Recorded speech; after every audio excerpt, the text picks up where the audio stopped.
ეს თავგადასავალი მომღერალ ნოდიკო ტატიშვილს სტუმრობს, რომელიც ძალიან ტკბილი და გამორჩეული ხმა და დახვეწილი რეპერტუარი მაყურებელს შეუძლებელია მოსმენისთანავე არ შეუყვარდეს. და რაც მთავარია, ნოდიკო არის გამორჩეულად კარგი ადამიანი. დიდი მადლობა პირველ რიგში. და შემსხვათად. არა, ნუ შეგხვდა ახლა ჩვენ ძალიან ვახლობთ და სულ მინდა ხოლმე რომ მოგეფერო, იმიტომ რომ მართლა არაჩვეულებრივი ადამიანი ხარ. შემსასწრებო და უღრმესი მადლობა რომ მესტუმრე და სასეონო შენთან საუბარი საქმიანადაც და ისეც ხო ნოდიკო ესე იგი ჩვენ ბოლო პერიოდში ხან აქციებზე ხვდებით და ხან ოკეანის იქით და რაღაცნაირად მინდა რომ ესეთ მშვიდ გარემოში ცოტა ხნით ჩვენს მაყურებელს დავავიწყოთ ეს ქვეყანაში მიმდინარე საკმაოდ რთული მოვლენები დავიწყოთ შენი ბავშვობიდან აი დღიდან რა სიხსენებენ შენს დაბადებაზე შენი მშობლები, როდესაც ოჯახში გაჩნდა 8 თვიანი ბიჭი. აი მაგას იხსენებენ ზუსტად, რომ ისეთი მოუსვენარი იყავიო დედამეუღნება, რომ აი 8 თვეც ძლივს გაჩერდიო, ჩემუცელშიო და დავიბადე 2,400. ძალიან პატარა ვიყავი და უსუსული თურმე, ნუ წამიყვანეს ინკუბატორში და ესე იგი ძალიან ბევრი ძუძუმტე მყავს. იმიტომ რომ დედა ვერ იყო კარგად და ჭამდი ყველას რძეს თურმე. ხო და ეხლა დედამეუღნება ხომ რომ ალბათ თუ თბილისში რომ დაიარო ერთი 20-30 ძუძუმტე გეყოლებაო და ადრეში მე გამოგწერეს იმიტომ რომ მიხვდნენ რომ ყველაფერი ფანტასტიკურად იყო და როგორ გამოგწერეს ვიცი რომ წაიყვანეთ ეს ღურმშელა გვითხრესო იმიტომ რომ გადაგჭამაო და ნუ პრინციპში მალევე გავხდი 4 თვის ვიყავი 9 კილო და 9 თვის ვიყავი 17 კილო ან ჩემები იხსენებენ რომ ხელში ძლივს გვეჭირეო და ნუ მე ცოტა ცელქი ვიყავი მგონი რომ წამოვიზარდე რაღაცებს ტეხავდი ვაფუჭებდი მაგრამ აი სადღაც იწყება მეხსიერება ჩემი ბავშვობის მიუხედავად მე ვარ აი 86 წელს დავიბადე და 90-იანი წლები უკვე ის პერიოდი როცა მე ვარ 4 წლის 5 წლის 6 წლის ყველაფერი მახსოვს აი ძალიან კარგად მახსოვს მე 9 აპრილის ამბავით ჩემებმა რომ გამიყვანეს ყვავილები რომ მივიტანეთ ყველაფერი მახსოვს ეს ტყუების ზუზუნი მახსოვს თბილისზე რომ გადადიოდა და გადმოდიოდა რაღაცნაირად ბავშვობაში ისეთი იმუნიტეტი შევიძინე თქვა რაღაც სირთულეების გადალახვის რომ დღეს ნუ არაფერს აღარ მეშინია თქო რა მაგრამ ნახე მაინც ვერავწდები იმ რითიც დაიწყე ანუ მე არ მეგონა თუ აი რაღაცნაირად ისეთი ელფერი დაედებოდა ამასაკში ჩემს ქვეყანას ხო ძალიან რთული სიტუაცია გვაქვს თუმცა მგონია რა რაც მახსოვს აი ზუსტად რაღაც ისეც ალბათ უნდა გადასალახი გვაქვს და ბავშვობა იყო ისეთი აი რაღაცა უშუქობა ბუნებრივი აირი არ არსებობდა წყალი მახსოვს რომ ამოქონდა ქვედა სართულებიდან მაგრამ ყველა ვიყავით ერთად და ჩემი ყველაზე ტკბილი მოგონება არის ჩემი ბებიები ბაბუები რომლებიც დღეს არც ერთი აღარაა ცოცხალი სამწუხაროდ და აი რო ვიხსენებ ბავშვობას ყველაზე მეტად მენატრებიან ეს ადამიანები რაღაცნაირად ხანდახან აი ცრემლი რომ მოგადგება ხო იცი თვალზე რომ აი ნეტა ეხა ისევ ცოცხლები იყვნენ და ისევ ერთად ვიყოთ ყველანი რა ხო სხვათა შორის რა უცნაურია რა მე შენზე უფროსი ვარ მაგრამ რომ ახსენდება ის 90-იანის პერიოდი მე თინეიჯერი ვიყავი 90-იანებში მართლა მუშუქობაში უწყლობაში უგაზობაში ყინვაში უბედურებაში აი არის რაღაცები რაც მართლა ძალიან კარგად გახსენდება ხო ადამიანს მიუხედავად ყველაფრის თუმცა შენ ახაც თინეიჯერი ვით გამოიყურებ მადლობა თუმცა ბებია ვარ თუმცა ბებია ხო და გითხარი წეგან რომ მოხდი რომ აი სადაური ბებია ხარ თქვა რაზე გეტყობა რომ ბებია ხარ ხო და კარგი იყო ბავშვობა, თან მაშინ დავიწყე სიმღერა 6 წლის. აი, ხოთაშორის ეგ მაინტერესებს ყველაზე მეტად.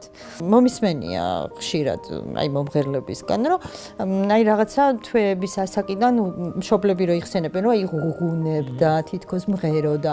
აი შენ შემთხვევაში როგორ მოხდა? ვინ აღმოაჩინა ის, რომ გქონდა სიმღერის ნიჭი? თქვათ, წაგიყვანეს სადღაც დადიოდი სიმღერაზე, მუსიკაზე. აი ეს რომ მომიყვე. ხო, მე თვეების ასაკში ბევრ ჭამდი მხოლოდ ეს ინფორმაცია შემორჩენილი აქამდე.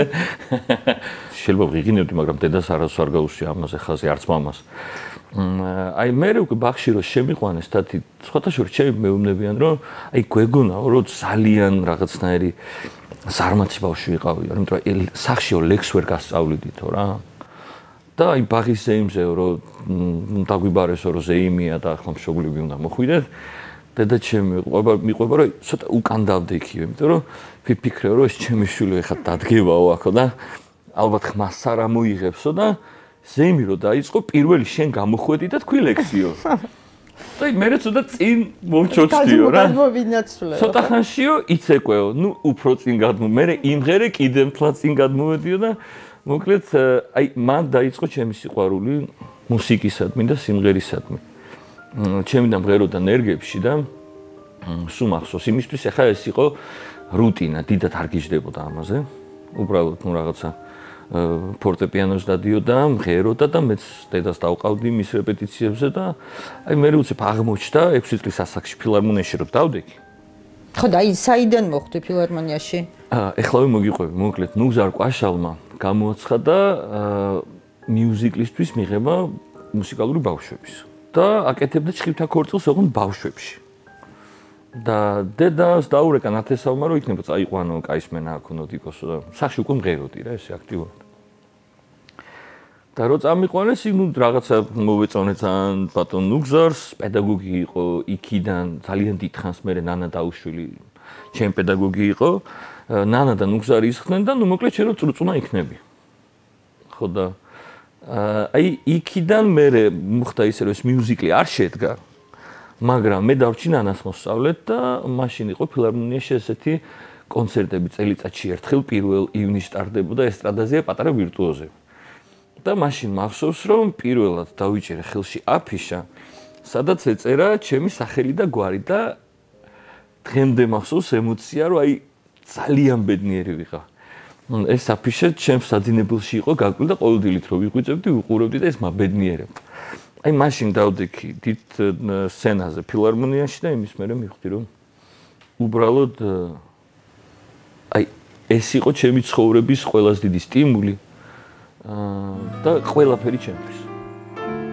გასაფხული დაილევა დაეშვება დარდის ფარდა ყველაფერი აირევა ჩვენი სიყვარულის გარდა. დღემდე ანუ აი რომ მეუბნებიან რომ აკაბედნიერებს ხო ყველაზე მეტად სცენა და ჩემი მსმენელი და სიმღერა და შესრულება, იმიტომ რომ ამის გარეშე ჩემი ცხოვრება როგორ გითხრა ვერც წარმომიდგენია და არც მინდა როდესმე წარმოვიდგინო. მიუხედავად იმისა რომ დღეს ისე აქტიურად ვეღარ მოღვაწეობ, იმიტომ რომ ხან არ ვემღერება. ხან ხუნ განწყობა უნდა მაინც ყველაფერს, მაგრამ ხშირად არ მემღერება. ხშირად რაღაცებზე მეფიქრება და ანუ ეს ფიქრები იმდენად ჭარბობს დღეს, ფიქრები რაზე ალბათ ნუ ხვდები ხო? ანუ ჩემ სამშობლოზე, როგორ გითხრა, ხანდახან არ მინდა ხომ რაღაც პათეტიკური ვიყო, მაგრამ აბსოლუტურად შეცვალა მიმდინარე მოვლენებმა ჩემი ცხოვრება.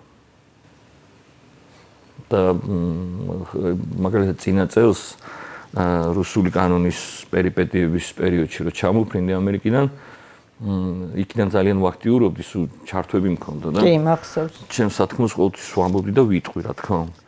და მახსოვს რომ დამირეკეს, რომ 26-ში კონცერტიაო და თუ წახვალო და რომელიღაც ქალაქში მომღერა და მახსოვს რომ უარი უთხრა, იმიტომ რომ არც მემღერებოდა. და აი არანაირი განწყობა არ მქონდა, ეს სცენაზე რო ადიხარ, ეს იყო მომღერალი არ არის უბრალოდ რაღაცა. დაუშვათ იურისტი ხარ და მიხვიდე დაუშვათ სამსახურს, სარჩელი დაწერო ან რაღაც, ხო? აქ რაღაცნაირად სხვანაირად უნდა იყო რა, ანუ მზად ამისთვის. აი სცენაზე რომ ფეხს დგամ, ანუ აბსოლუტურად სრულყოფილად უნდა ეცადო, რომ მიანიჭოს სიამოვნება მსმენელს. შენი მაქსიმუმი გააკეთე და მე მივხვდი მაშინ, რომ ძალიან ყალბი ვიქნებოდი. ვერ გავიდოდი სცენაზე და ამიტომაც უარი ვთქვი. ცოტვა მადლის განკითხავ.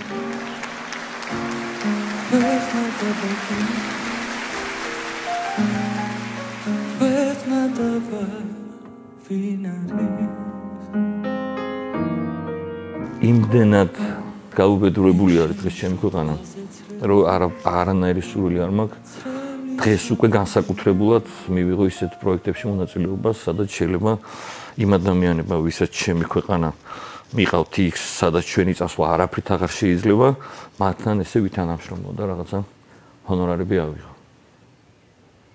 უბრალოდ მე თან ესეთ ხასიათი მაქვს, რომ დამეწყება თვითგვება, ჩემ თავს ვერ ვაპატიებ და მოკლედ მე ალბათ კიდევ უფრო მეტად ვიქნებით სუდად და ამიტომ ხო სადაც ვიწრო, იქ უნდა გაწყდეს რაღაცა. მე დავამთავრე მათთან ყველანაირი ურთიერთობა.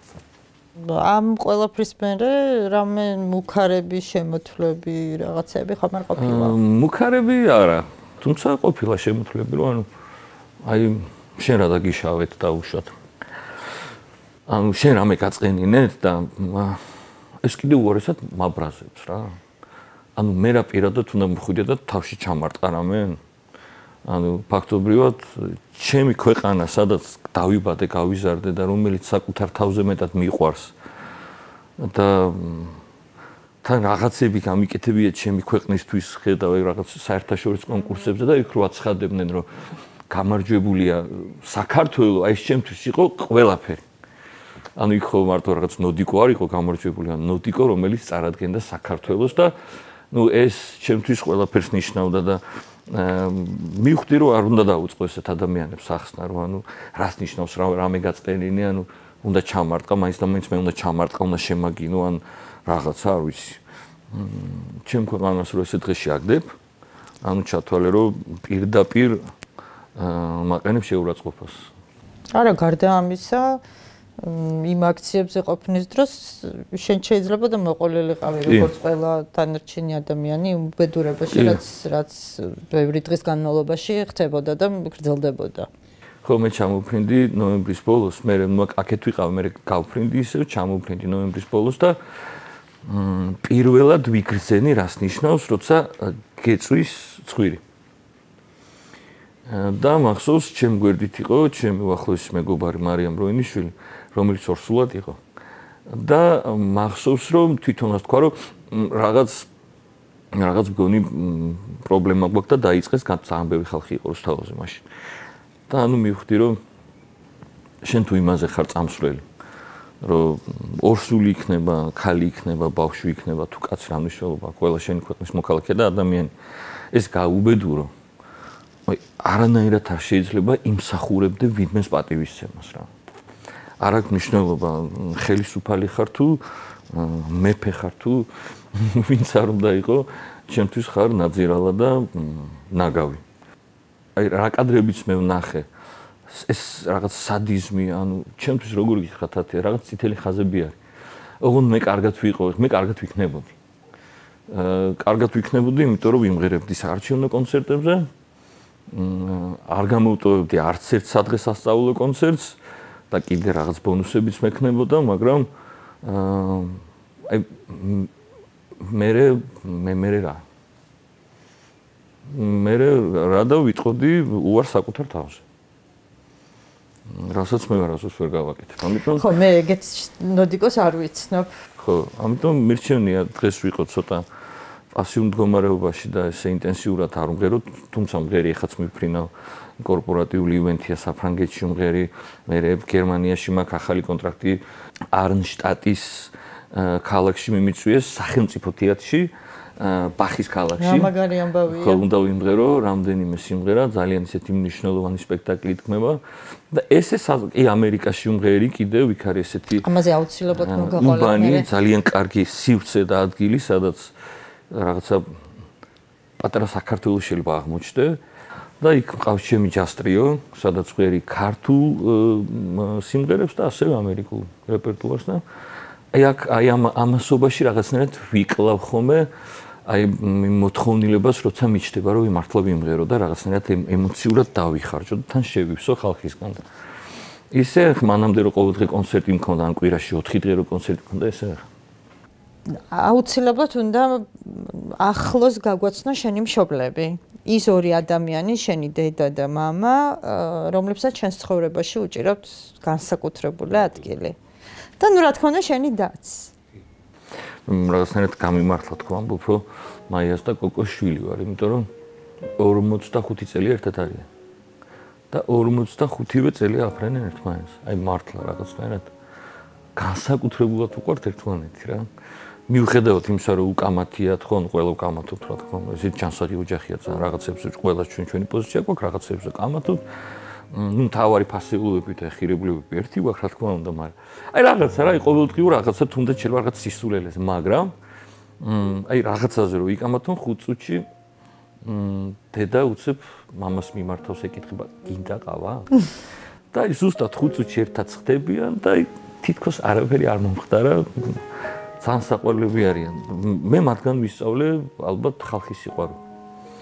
ხო, ოჯახს მე მგონია რომ ოჯახს ყველას დიდი მნიშვნელობა აქვს. ვინ გზრდის, სად იზრდები? რას უყურებ? და მე უყურე მათ სიყვარულს 33 წელი ყოველდღიურად. ნუ მე ცალკე გადმოვედი საცხოვრებლად, მაგრამ მაინც თითქმის ყოველდღე იქით ვარ ან ისინი არიან ჩემთან და მაბედნიერებენ თავიანთი აი ამ ურთიერთობით და სულ ამბობ ხომ რომ აი ბედნიერი ვარ რომ კოკოა მამა ჩემი და მაია დედაჩემი. და ჩემი საოცარი და ხატია, რომელიც გარდა იმისა, რომ და არის ჩემი ძმაც არის, ძმაკაციც არის, ყველაზე უფრო ახლო მეგობარიც არის და ადრე ვჩხუბობდით ბავშვობაში მახსოვს, სახში საოცრებს მირბოდა მე მივსდევდი ამ პირიქით. და ეხა ჩემი უახლოესი მეგობარი. ხატიას გარეშე აი ვერც წარმომიდგენია, ვერც ერთი დღე ისე როგორც ჩეულების გარეშე.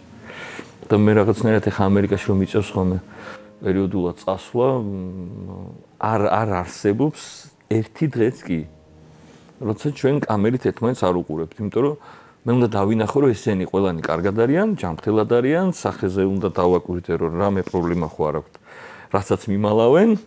თუ რაღაც არ მომწონს, მე იწყება ამაზე ჩაძიება, რომ რა გჭირს, რატო ხარ ესეთ ხასიათზე. მოკლედ, ფანტასტიკური ოჯახი მაქვს, რითიც ძალიან ვამაყობ. ეს პერიოდი ხო ყველას გვახსოვს, 90-იანების რაღაცა ტრანსპორტი არ იყო, არაფერი არ იყო და დედას დავყავდი მაინც სიმღერაზე. ქალბატონ ნანასთან და მაშინ გახსოვს ხო, გარეთ რო გახვიდოდი, სახში დაბრუნდებოდი თუ რა გასმარი. არ იცოდი ხო? ოქრო თუ გეკეთა, აღარ გეკეთა 2 წუთში. და ასე შემდეგ. ყველაფერს რო თავი დავანებოთ, შეიძლება ბრმატყვით მოგდარიყავი. კი. და საკმაოდ ბევრი შემთხვევა იყო მაშინ, ხო? ესეც ჩვენ ქალაქში და არა მარტო თბილისში. მახსოვს მაშინ 9 წლის ვიყავი, მღეროდი ივერიის კონცერტებზე. ნუგზარ-კვაშალმა წამიყვანა, მღეროდი წრუწუნას არიას და რო ბრუნდებოდით, ჯერ ერთი კონცერტები იყო საოცარი, 3-ჯერ 4-ჯერ ქრებოდა შოქი ფილარმონიაში. გათბობა არ ქონდა საგრიმიოროებში და ქურთუკები გვეცვა, რომ ანუ რაღაცნაირად რო გავიდოდით სცენაზე, მიკროფონი დაგვეჭირა ხელში და გვემღერა და ასე შემდეგ. და მახსოვს დამთავრდა კონცერტი, მეტროს შუაგზაში გაჩერდა. ანუ შუქი ჩაქრა. ეგეც შეულებრივი ამბავი იყო. ამოვედით აი ამ გვირაბიდან ესკალატორზე ფეხით და გლდანში ვცხოვრობდი, ან გლდანში დავიბადე, გავიზარდე და მეტროდან ამოვდივართ, ესე სახლთან მივდივართ და შევატყე რომ დედაჩემი რაღაცას აკეთებს და ვერ მივხვდი რას აკეთებს. უკვე უკნიდან ფეხის ხმა რომ მოგვიახლოვდა, მითხრა რომ დედიკო წამოდი ხა იქით ამ ხარის გადავიდეთ. ეს რომ მითხრა მივხვდი რომ რაღაც ხდება. გავიხედე უკან და 3 ბიჭი მოყვებოდა რა.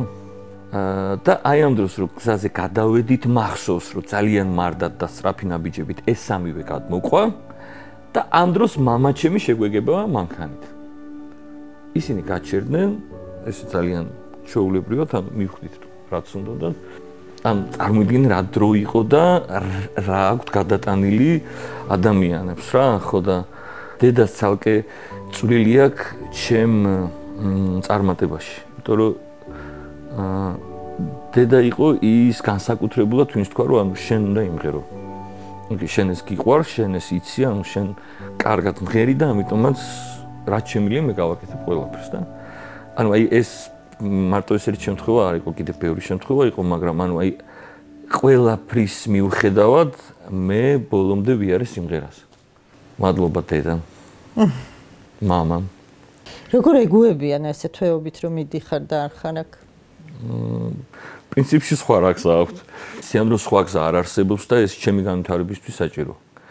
და იმიტომ რომ მე ეს მჭირდება რომ უნდა განვითარდე და იქნებ და უშუალოდ იქაც ავაწყო ისეთი კარიერა რითიც ისევ ჩემი ქვეყნის სახელს გავიტან და უფრო მეტად გაიგებენ საქართველოს ამერიკაშიც და მსოფლიოშიც, ამიტომ ეგუებიან. ძალიან ჯერათ ჩემი ყოველ შემთხვევაში და მეც მჯერა რომ შეიძლება რაღაცა მნიშვნელოვანს მივახციო. აუცილებლად მიაღწევ, დარწმუნებული ვარ. ნოდიკო, აი რაღაცა კონკურსები ახსენე და მართლა იმდენი ჯილდოები და საქშენს თაროზე უამრავი. როგორ გახსენდება აი ქართულ სცენაზე თავის დამკვიდრების პერიოდი? დარწმუნებული ვარ, რომ მარტო დადებით ემოციებთან არ არის ეს ყველაფერი დაკავშირებული. ხო, თუმცა დღეს ახლა ეს უკვე რაღაც ძალიან ღიმილი გახსენდება, კი? ჩავლილი თემა, ხო? ხო, მაგრამ აი თავიდან ნუცა სკოლაში ვიყავი, შემდეგ მოვინდომე იურმალაში ტარდებოდა ახალი ტალღა იქ წასვლა. იქ არ გამომივიდა, იმიტომ რომ აბსოლუტურად პატრონო ვიყავი და იქ ისე ვერ ხვდებოდი. და მახსოვს რომ აი ნახევარფინალიდან რომ გამოვეთიშე ამ იურმალის პერიპეტიებს, ჩამოვედი საქართველოში და ვიყავი რაღაცნაირად იმედგაცრუებული. მივხვდი მოკლედ რომ თუ არ ყავს პატრონი, ანუ იმღერენ ამდენიც გინდა. ხო, ანუ სახლში დადექი და იმღერე ბოლოს და ბოლოს რა. რაღაცა ჭიას მოიკლავ შენსას და ვფიქრობდი რომ ნუ თუ ეხა ესე უნდა იყოს თელი ცხოვრება და აზრი აღარ აქვს არაფერს და დამირეკა მაშინ მამუკა სააკაშვილმა, მას ჰქონდა production, ესეთი Five Lines production-ი და მითხრა რომ ყაზახეთში ტარდება ძალიან მაგარი კონკურსი. მითხრა რომ სულ დაგავიწყდება ეს იურმალის კონკურსი, იმიტომ რომ ჟიურიში შედან კონსერვატორიის პროფესორებიდან მოკლედ. და ორი საკონკურსო დღეა. ოღონდ უნდა იცოდეო რომ იქ გრან-პრი პირველი, მეორე, მესამე ადგილი არ არის.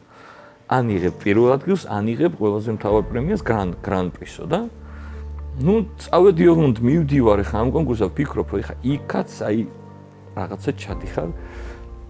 ვიღაცა ნოდიკო ჩადიხარ და უნდა იმღერო და იქაც არ ყავს პატრონი და აი ბოლო შანსი მივეცი ჩემ თავს რა. და მახსოვს რომ გავიმარჯვე და ავიღე გრან-პრი.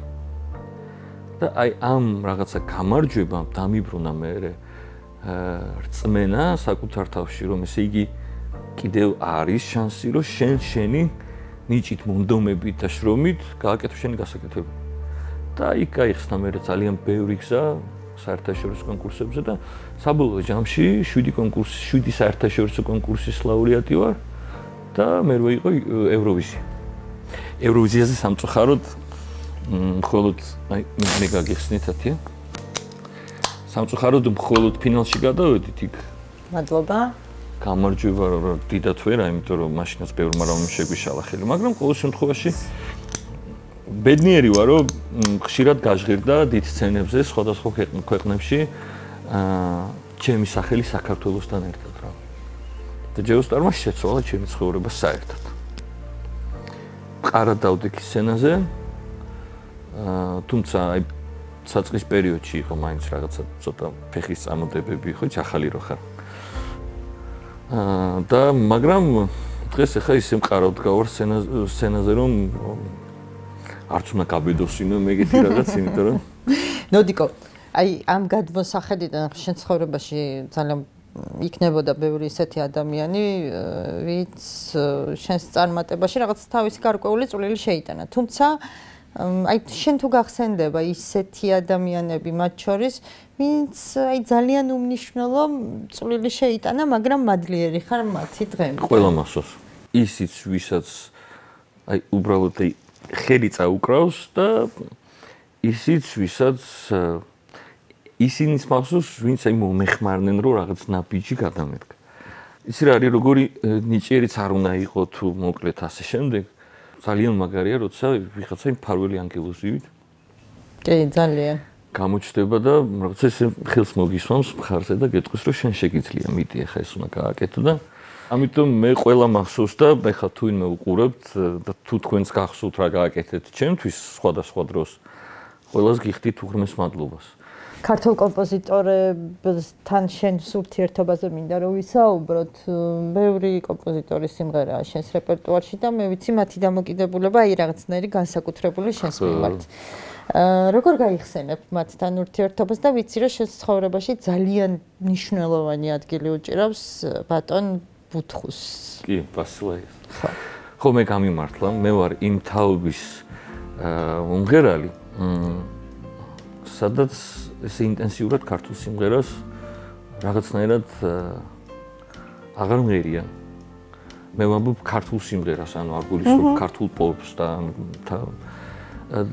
რაც ყოველთვის იყო ჩემთვის რაღაცა ისე დამაფიქრებელი იმიტომ რომ აი თაობებმა თუ არ გადაიზიარეს აი ეს მართლაც გრანდიოზული მემკვიდრეობა რაღაცნაირი იშვიათი ჰარმონია ჩვენი ქართული მუსიკის და ეს სიმღერები და აი ჩემთვის მაგალითად არა იმიტომ რომ ქართველი ვარ და ქართულ სიმღერას ვღერი აი სოფლიო მუსიკიდან აბსოლუტურად განსხვავებული განსაკუთრებულად მიყვარს და მხოლოდ იმიტომ არ ვმღერი რომ ვიღაცამ დაინახოს რომ აი ქართულ სიმღერას ვღერი მიყვარს ძალიან მიყვარს და გამიმართლა რომ აი ამ ჩემ თაობაში რამდენიმე მომღერალი ვართ ფაქტობრივად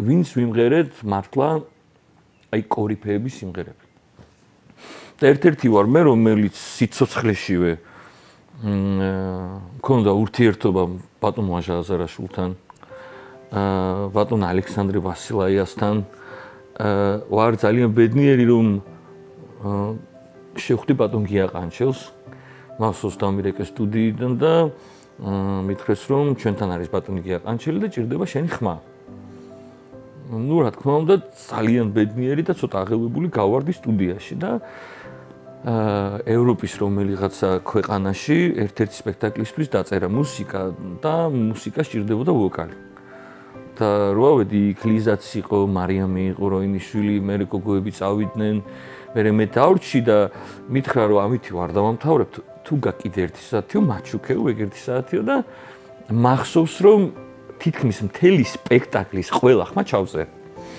და რო გამოვედი ის მომეფერა რომ ძალიან კარგი ბიჭი ხარო და მე ფოტო გადავიღეთ ქალბატონი მაცაცოსების კვერაც მთელი ბავშვობა უყურებდი ეკრანზე როგორ მღეროდა გოგი დოლიძე მის სიმღერებს მაია ჯაბუა მერაბ სეფაშვილი ეკა მამალაძე აი ეს ზოგადად ის თაობაა ჩემთვის ვინც ალბათ როგორ გითხრა ვისი ძალიან დიდი დამრი კოჭოხონელიძე ანუ აი ეს ის თავნუკრი კაპანაძე ხო აი ეს ის თაობა ვინც ქართული სიმღერა აი რაღაცნაირად გადმოგვილოცა შემდეგ თაობას და ისეთი საოცარი მომღერლები არიან და ისე საოცრად მღერიან და მაშინ მღეროდნენ კიდე ხო რომ მე მათი შესრულებით შემიყვარდა ეს ყველაფერი და ერთხელაც ზარი შემოვიდა ჩემ ტელეფონზე და დედა მითხრა მე ვარ მაცაცო ვარ სების კვერაზე საყვარლესი და მახსოვს რომ გადავირე სიხარულისგან და მე ვთხარი საერთოდ ვერ წარმოვიდგენდი თუ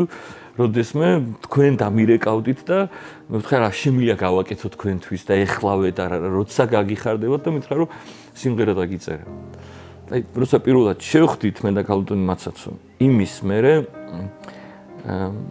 არ მინდა რაღაცა ისე ჩავმართვათ ახლა მაგრამ ჩემი უფროსი მეგობარი აი ბებია რაღაცნაირად რაღაცა დედის სიტბოც ბების სიტბოც ჩვენ რეპეტიციები იწყება ხაჭაპურებით დედა ახლა ხვალ ცოტა ადრე მოდი იმიტომ რომ ხაჭაპური უნდა გაგიკეთო და ვეუბნები რომ არ შეძლო არა დედა ახლა და ავდივარ და ჯერ მიმასპინძლდება რაღაცებს საყვარლესია ქალბატონი მე ვიწყებ და ეხლა რომ ჩამოვედი არ მინახავს და აუცილებლად უნდა ვნახო კიდევ გამიმართლა რომ ალექსანდრე ბასილაიას კვინტეტში მღერო და საერთოდ ეს ადამიანი რაღაცნაირად ჩემ ცხოვრებაში აი სულ თან გასდევს ჩემ ცხოვრებას იმიტომ რომ 5 თუ არა 6 წლის რო ვიყავი სცენაზე რო დავდექი ფილარმონიაში მაშინაც ბასილაიას სიმღერა მომღერა მე არ მოვიწყდება შენს ბოლო სოლო კონცერტზე შენს მიერ გამოხატული მის მიმართ ეს მადლიერება და ქალბატონ ლუიზასთან ერთად შესრულებული სიმღერა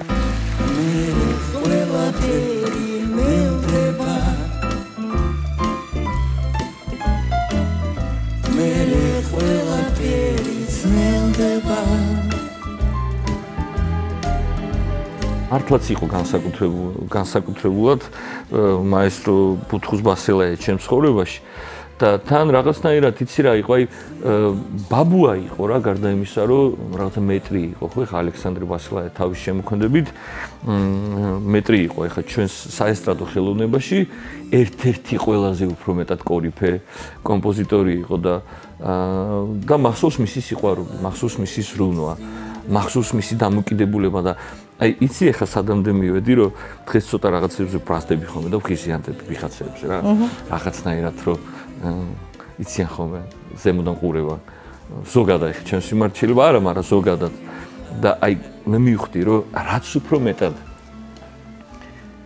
უფრო მეტად დიდი კომპოზიტორი ხარ რაც უფრო მეტად აი მართლა რაღაცა გრანდიოზული სიმდიდრეს შექმენი შენი ქვეყნისთვის და ეს ყველაფერი დადე და დატოვე მით უმეტად თავმდაბალი ხარ და ვერც ერთ აი ესეთ ქალბატონი ნუნუგაბუნია რომელიც ძალიან არა მარტო თქვენს პროფესიაში ზოგადადაც მაგრამ ხო იცი ჩემი პროფესია ცოტა ისეთი ანუ ცნობილი ადამიანი ხარ და ცოტა მოგწონს ზემოდან ყურება რაც ჩემთვის ყოველთვის მიუღებელი იყო მე მგონია ჩემი პროფესია ყველაზე უფრო მეტად სახალხო პროფესია და აი ამ ადამიანებისგან ვისწავლე ის რომ რაც უფრო წარმატებული ხარ რაც უფრო კარგად მღერი და რაც უფრო კარგი მუსიკოსი ხარ თუ კომპოზიტორი ხარ, მით უფრო მეტად თავმდაბალი უნდა იყო.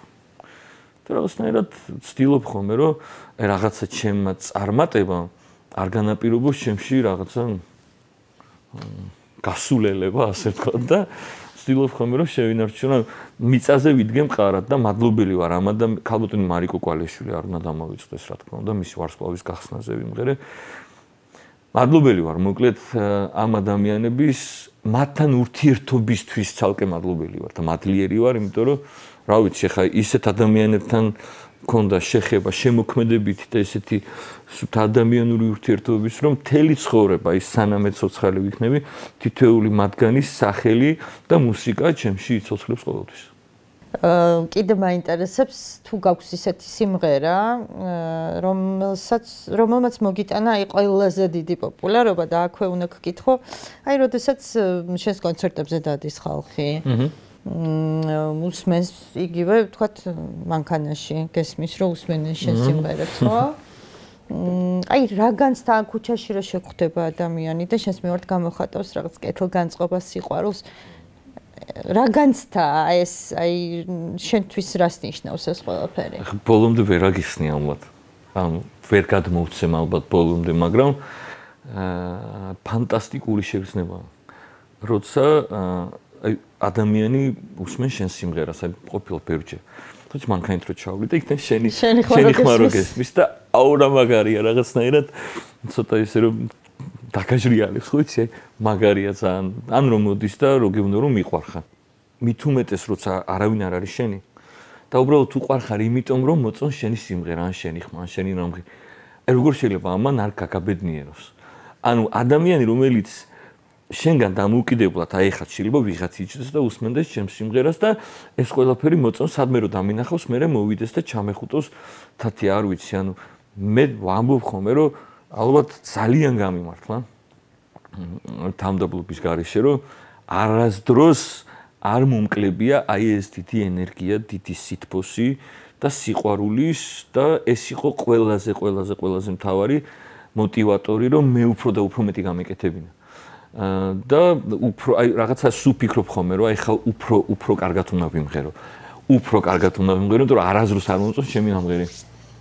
აი მართლა ის რაღაც საოცარი მუსიკოსები ანუ თვითკრიტიკული ხარ. ძალიან აი ანუ რო ვამთავრებ სიმღერას, მე ერთხელ უსმენ უბრალოდ რომ აი ბალანსი, რაღაცა იქ ტექნიკური თვალსაზრისით და მუსიკალურად რაღაცები ხო არ დარჩა ნიუანსები, თორემ მე ვერ უსმენ ჩემს სიმღერას.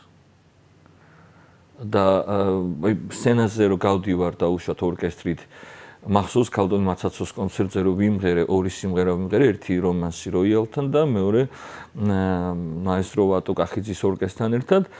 მახსოვს რომ ის საოცარი ტაში იყო და რაღაცნაირად ბედნიერი უნდა გამოხვიდე რა სცენიდან და მახსოვს გამოვედი ცოტა ისეთი ვერ მოშლილი ჩემ თავზე. და ჩემ თავს ვეუბნებოდი, რომ ხო შეგეძლო რომ უკეთ გემღერა. არა და თვითონ კომპოზიტორი აღფრთოვანებულია დაუშვათ, მაგრამ ხო ეს მაქვს და ვერ მოვიშორე ეს. შენი ხილვა მონათრებულ ზღაპარს გავდა სიზმარშიაც მეფონები დიანდაზე და სიმღერა, რომელმაც მოგიტანა აი განსაკუთრებული პოპულარობა. ჯეოსტარის მე კი როგორ არა? ეს იყო It's Okay. ჩემი პირველი ხათა შორის ტელეინტერვიუს განმავლობაში ხურში მაქვს ეს სიმღერა. სამიხარი. ეს სიმღერა არის ბორიკო შხიანის და მაიკო კაჭკაჭიშვილის ერთობლივი ნამუშევარი.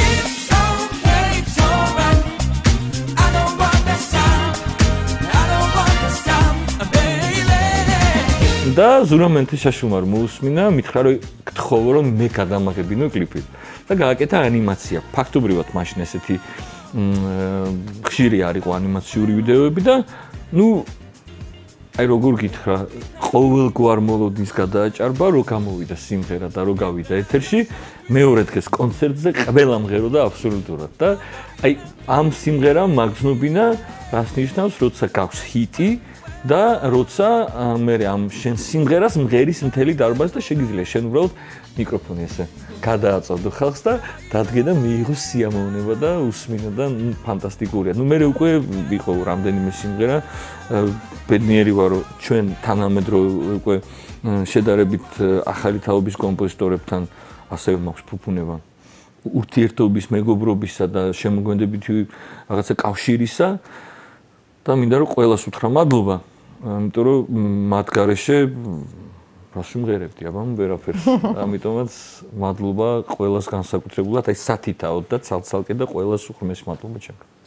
ნოდიკო, აი ყველა ხელისუფლებას ყავდა, ქონდა რაღაცა გარკვეული სიები მომღერლების, წამყვანების მათ შორის, ხო, სამწუხაროდ, კატასტროფაა, ხო, საუბედუროდ. თქვათ ვის უნდა ემღერა რაღაცა სამთავრობო კონცერტებზე, ვის არ უნდა ემღერა, ვიღაცა იბლოკებოდა, ვიღაცა, მოკლედ. როგორც ხდება, ხო? ხა ჩვენ გარკვეულწილად ამ რაღაცებზე ვისაუბრეთ და შენ მითხარი, რომ კი შემოთავაზება გქონდა, თუმცა უარი უთხარი, გარკვეული შენი პრინციპების გამო, ხო? იცი მე რა მაინტერესებს ამ შემთხვევაში, აი ეს გამორჩევა ადამიანების ერთმანეთისგან, ხო, ეს დიფერენციაცია. რა გავლენა ქონდა ამას, აი კოლეგები ხო ყავს, მეგობრები, ხო? თქვათ, აი ამ ურთიერთობებზე რა გავლენა ქონდა ამ ყველაფერს? ზოგადად კოლეგებს გულისხმობ თუ მეგობარ კოლეგებს? მეგობარ კოლეგებს უფრო. იცი რა არის, მე ჩემ სფეროში მეგობარს ვეძახი ძალიან ცოტა ადამიანს, თითე რო ჩამ. ვიცი. და ვისაც ვეძახი, ყველა შვილის ნათლია ვარ. და ყველასთან მაქვს ბევრი წელი მეგობრობის და რაღაცა უბრალოდ მეგობრობაც აღარ ქვია ამას, რაღაცა ოჯახი ვითვართ, აი მართლა რაღაცნაირი ხათა განსაცდელია, იცი? ხო, და არ უნდა იყოს ესე. ხო, აი რო უყურებ ეს ყველაფერი, უბრალოდ აი ესე მარტივად ალბათ გასაანალიზებელი არის, ეს არის განსაცდელი. რომელსაც ჭირდება ძალიან სათანადოდ ისე რომ შენი ღირსება არ უნდა დაკარგო, ყველაფრის გადალახვა. და მგონია რომ გადავლახე, იმიტომ რომ ეს ადამიანები არიან ჩემ ცხოვრებაში და რა თქმა უნდა ჩვენ ვერ თანხმდებით იმ საკითხებზე, რაც ჩემთვის აბსოლუტურად სხვანაირ ჭრილში დასანახია და მათთვის ცოტა სხვანაირ ჭრილში დასანახი. ამიტომ რაღაცა მომენტში მივხვდით, რომ ამ თემას თუ არ შევეხებით, იქნება უკეთესი. მხოლოდ იმიტომ, რომ ურთიერთობა გადარჩეს. ხო და მართლა ბოროტები ხო არ ვართ, რომ ყველაფერი გავაკეთოთ, რომ ურთიერთობა დავანგრიოთ. გეთანხმები. თუმცა რაღაც მომენტში რთულია, როცა შენ ხედავ ყველაფერს აბსოლუტურად სხვანაირად და შოქში ვარდები, რასაც ხედავ იმის გამო. და ის შენი მეგობარი ვერ. ამ დროს შენი მეგობარი ხედავს აბსოლუტურად სხვანაირად. სამწუხარო რეალობაში ცხოვრობთ რა, ძალიან. კი, მაგრამ დღეს ისეთი გამჭვირვალეა ყველაფერი და მართლა ისე ხელის გულზე ჩანს ყველაფერი. ამის არ დანახვა ჩემთვის წარმოუდგენელია. და ჩემთვის რა თქმა უნდა ბრაზდები, რა თქმა უნდა რაღაც ციფრაზეც მაქვს, რა თქმა უნდა მდომებია, რომ რაღაცა აი დაველაპარაკო და უთხრა რომ ანუ მართლა მართლა ანუ ერთ ქვეყანაში ცხოვრობთ, დავიჯერო, ანუ მაგრამ როგორ გითხრა, რაღაცნაირად თავს ვიკავებ ხოლმე. თუმცა რა თქმა უნდა მეც მაქვს ადამიანი ვარ და საერთოდ არ ვარ ანგელოზი. კი ამბობენ ხოლმე რომ აი რაღაცა შენ ამ სფეროში ერთ-ერთი ყველაზე არაკონფლიქტური და ყველაზე ხო, კონფლიქტები არ მიყვარს, მაგრამ მეც მაქვს ბრაზი და სხვათა შორის აი ბოდიში რო გაწყვეტინებ, მაგრამ უნდა აღვნიშნო, ამდენი წელია გიცნობ და მე ნოდიკო შენგან ესეთი მძაფრი, ესეთი ხისტი პოზიცია საჯაროდ Facebook-ზე არ მახსოვს. არ ყოფილა ამის საჭიროება ალბათ. ხო, აი არ მახსოვს. შევეცდები ერთ წუთში ამოვწურო ეს თემა და გითხრა რომ აი ეს რო იყოს პოლიტიკური გემოვნების საკითხი. გეთანხმები. ეს რო იყოს პარტიებს შორის არჩევანის საკითხი. აბა, რა თქმა უნდა, ვერც ერთ ჩემს სტატუსს ვერ ნახავდი და ამ თემაზე ვერც ერთ ჩემ კომენტარს ვერ მოისმენ და ვერა. მაგრამ ეს გაცდა პოლიტიკურ ჭრილს რაღაცა, აი ამ საზღვრებს გაცდა. დღეს არის ისეთი საფრთხის წინაშე. საქართველოს აი მე წყვილ არ ვახსენე დასაწყისში 9 აპრილი რა. მაშინ რა ქნეს ხო რუსის ტანკებმა და ხალხმა გადაუარა ჩვენ მოქალაქეებს, ჩვენ დაძმებს, მოკლეს და ასახიჩრეს, სისხლი ადინეს, მორწყეს მთელი რუსთაველის სისხლით და ის რაც მე ჩემი თვალით ვნახე, პარალელი გავავლე 9 აპრილთან. ოღონდ უფრო მეტად ტრაგიკული იცი რატოა ჩემთვის რომ მაშინ ეს გააკეთა იმ ვინც ისედაც ვიცით რომ ტერია და ყოველთვის ტერია. ამას დღეს აკეთებს ქართველი რომელსაც შეუულია ბიჭი რომელიც ეგდო ტროტუარზე სისხლი მოსდიოდა და წესიერად ალბათ ვერაცას არა გათიშული იყო და უბრალოდ წიხლებს უთყავდა. წიხლი დაარტყა ამ გათიშულ ბიჭს. ან გოგოები მე ვიღაცამ თმებით ითრია ანუ ჩვენ ხო სულ ამაყობთ რომ ჩვენ ქართველები ეს მამაკაცები როგორ ვიცით ქალის პატივისცემა პოლიციელმა ითრია თმით გოგო ანუ მე მართლა რაღაცა ახსნებს არ ვიცი თუ აკვირდები ბოლო პერიოდში განსაკუთრებული აგრესია აქვს ქალების მიმართ. ნუ ქალი ჟურნალისტების მიმართ ახლა მზია ამახლობელი მაკა ჩიხლაძე რაც უქნეს. კი ეს ჩემთვის იცი რა იყო წარმოუდგენელი ამბავია. პირდაპირ ეთერში უყურებდი და მე მივიდიოდი აქციას. ზუსტად 2 თვე ნახევარი, ანუ დაახლოებით 75 დღის განმავლობაში მხოლოდ 5ჯერ ვერ წავედი მახსოვს დეკემბერი, იანვარი, ფებრუარი მივფრინავდი ამერიკაში და ბილეთიც გადავდი, იმიტომ რომ თუ კი სადმე კარგად უგრძნობდი თავს, ეს იყო რუსთაველის გამზირა. საერთოდ გონია რომ რაღაცა სხვა საქართველოს გავიცე. აი ხალხში რო შედიხარ და ამ თვალებს რო უყურებ. და რაღაცა ღირსეული ხალხია, ნახე, აი ყველაფრის მიუხედავად და ყველაფრის გარეშე დგანან იქ, იმიტომ რომ იცავენ თავიანთ სამშობლოს. ხო და ეს ეხა პოლიტიკური თემა რო იყოს, ამაზე არც ვისაუბრებდი, მაგრამ ეხა თუ ვერ გადავრჩით. ჩვენ ჩათვალე რომ დავიღუპეთ როგორც ქვეყანა, დავიღუპეთ როგორც ერი, ხალხი და დემოკრატია უნდა დავივიწყოთ ძალიან დიდი ხანი. გეთანხმები. მაგრამ მე მჯერა რომ ჩვენი ხალხი უგუნური არ არის. მეც მჯერა. არ შეიძლება ამ ყველაფერს უყურებდე და მაინც სახლში იჯდე და იმ ადამიანების იმედად იყო მხოლოდ ვინც რუსთაველზე დგანან. იმიტომ რომ დავიჯერო იმაზე ნაკლებად გიყვართ თქვენი ქვეყანა, ამიტომ მე მგონია რომ დღეს რაღაცნაირად ერთად უნდა ვიდგეთ, იმიტომ რომ ეს ის შემთხვევა, როცა ყველა ერთად უნდა დავდგეთ. იყიდება საქართველო ვინ რას იდის ყიდის მთას დამდელო სვინდა მარიამისი. მოდი ახლა იმ ქვეყანაშიც მომიყევი, სადაც დემოკრატია დიდი დოზით არის. როგორია ემიგრანტი ნოდიკოს ცხოვრება? საინტერესო. რა თქმა უნდა, იავარდით მოფენილი არ არის. ცხადია, იმ ქვეყანაში ცხოვრება საკმაოდ რთულია. ძალიან რუტინულია და მგონია ხოლმე რომ არ მყოფნის დღე-ღამეში 24 საათი. და მინდა ხოლმე რომ მეორე ნოდიკო იყოს რა, რაღაცა საქმეებს გავინაწილებდით რა, იმიტომ რომ გარდა იმისა რომ იქ მღერი ხოლმე და იქ გითხარი არის მანჰეტენზე ესეთი არაჩვეულებრივი ქართული სივრცე უბანი, სადაც არის უგემრიელესი ქართული კერძები, ქართული გარემო. არაჩვეულებრივი მფლობელები ყავს. დათო კახი და ეთი რომელთან ვისთან ურთიერთობაც ცალკე კიდევ რაღაცნაირად განდომებს, რომ ოკეი, ხა მე ვიმუშავებ, ვიმღერებ, კვირაში ერთხელ მოვალ. ანუ რაღაც სურვილი გამიჩინა ისეთი, რომ უბანი აღმოჩნდა ჩემთვის ერთ-ერთი ყველაზე საყვარელი ადგილი ნიუ-იორკში.